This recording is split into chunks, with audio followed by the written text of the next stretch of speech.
Habari, shalom shalom. Yes, naitwa Christian Mosha. So leo nitamani nizungumze kuhusiana na vuguvugu ambalo limekuwa likiendelea Afrika na some to the world for so long.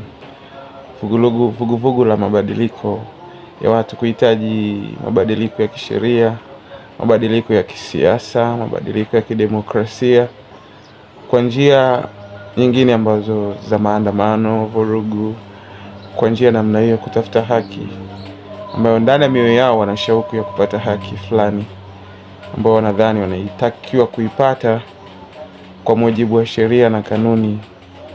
Lakini nina mawazo tofauti kuhusiana na hiyo hali. I just wanna talk in spiritual. Zungumzie katika hali ya vuguvugu la namna hii katika ulimwengu wa roho. Nini saini yake? Nini inamaanisha nini na ni alama ya kitu gani? Katika vuguvugu ambao tumeliona katika nchi za Afrika na nyingine ziko nje ya Afrika, kwa vuguvugu la mabadiliko ya kisiasa na kiuongozi, wakitaka mabadiliko ya uongozi, mabadiliko ya kisheria, katiba na kidemokrasia. Katika ulimwengu wa roho, hii sio hali ya watu kutaka tu mabadiliko ya kisheria au ya mabadiliko ya viongozi waliopo na kutaka wa viongozi wengine, sio tu mabadiliko ya kidemokrasia.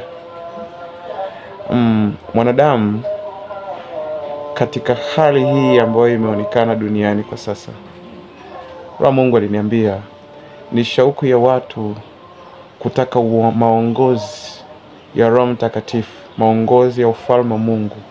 Ni njaa na kiu ambao dunia inayo, ni njaa na kiu ambao watu wanayo ya kuongozwa na ufalme wa Mungu ndani yao. Maandiko yanasema, Yesu anasema ufalme wa Mungu hautakuja kama mnavyodhani kwamba utakuwa ni ule au ni huu, lakini ufalme wa Mungu unakaa ndani yenu.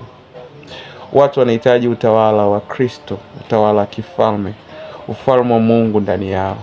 Watu wana njaa na kiu ya ufalme wa Mungu, na hii njaa haiwezi kukidhiwa, hawezi kukidhi njaa, huwezi kuishibisha isha huku, huwezi kukata kiu hii kwa kubadilisha aidha sheria, katiba, aina viongozi walioko kupelekwa viongozi wengine. Isha huku haiwezi kumalizwa na katiba yoyote duniani, haiwezi kumalizwa na sheria yoyote duniani, haiwezi kumalizwa na kiongozi yoyote wa kisiasa duniani. Njaa ambao watu walionayo ni utawala wa ufalme wa Mungu ndani yetu. Utawala wa ufalme wa Mungu. Dunia ina kiu na ina njaa ya ufalme wa Mungu.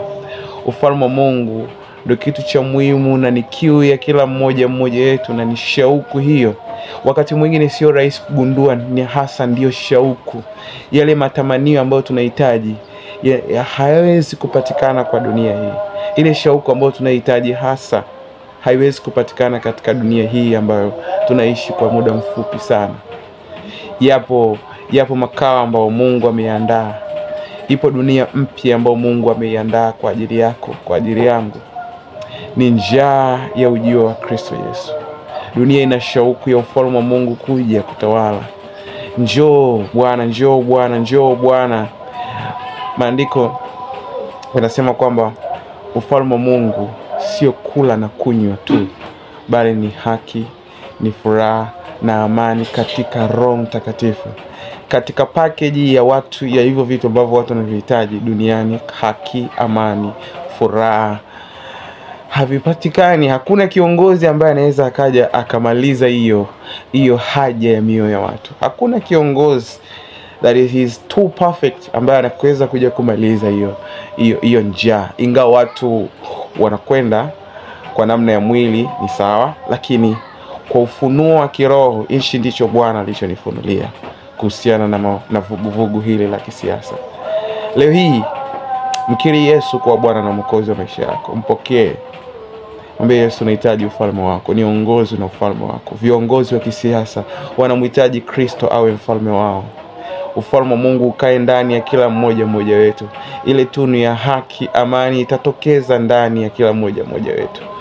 Tofauti na hapo, hakuna namna, hakuna kiongozi, hakuna sheria, hakuna demokrasia inaweza kumaliza njaa.